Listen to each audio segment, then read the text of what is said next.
This weekend, shipping ports along the West Coast remain shut down. From Seattle to Portland down to Long Beach, California. Port operators say longshoremen aren't working hard enough to get paid. A Portland bike shop owner says he's feeling the brunt of this slowdown, and it's actually been in the making for months. The longshoremen and port operators cannot come to an agreement, and it is a problem for cyclists in Portland. KT's Reed Andrews is live near the Port of Portland tonight. Reed, how bad is this delay? The delay in some cases is 3 times as long. People have been waiting months for bikes. We met with someone who put the order in last year and just got it today. Everything about this bike feels right. Mike Steinhardt pedals off. The bike's come a long way from China. If only there wasn't water between here and there, because he would have been able to ride it here quicker than it took to get here by ship. He thought he was getting it a couple weeks ago. It said that they'd probably be in January, and came in, wasn't here yet. He refreshed Joe Bike's website daily to see if it had come in. Today, it finally had. Steinhardt's one of many.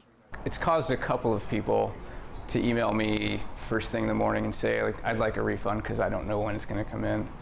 Joe Bike specializes in custom rides. So they're pretty emotionally invested in that sort of project. And a delay in those bikes is like a flat tire to Joe's bottom line. Some cases it's $4,000 or $6,000.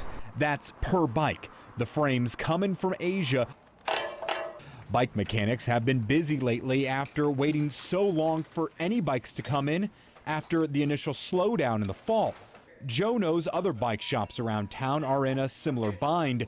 The shutdown at the port isn't stopping him from selling off his inventory, but he doesn't know when any more bikes will roll in. Most bikes coming from Asia have been held up for weeks to a couple months.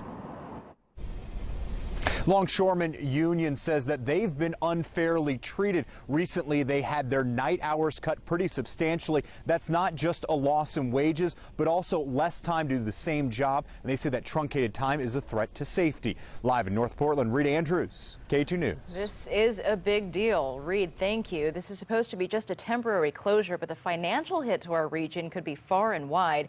We called the Port of Portland for some information this weekend. Port officials say their operations in Portland bring in $2 million every day in personal income, $2.2 million in business revenue, and $200,000 in taxes. Beyond that, the port says its marine facilities support 9,100 jobs and contribute $72 million in taxes every year.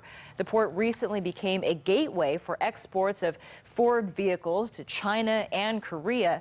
50,000 cars and trucks were shipped out just last year.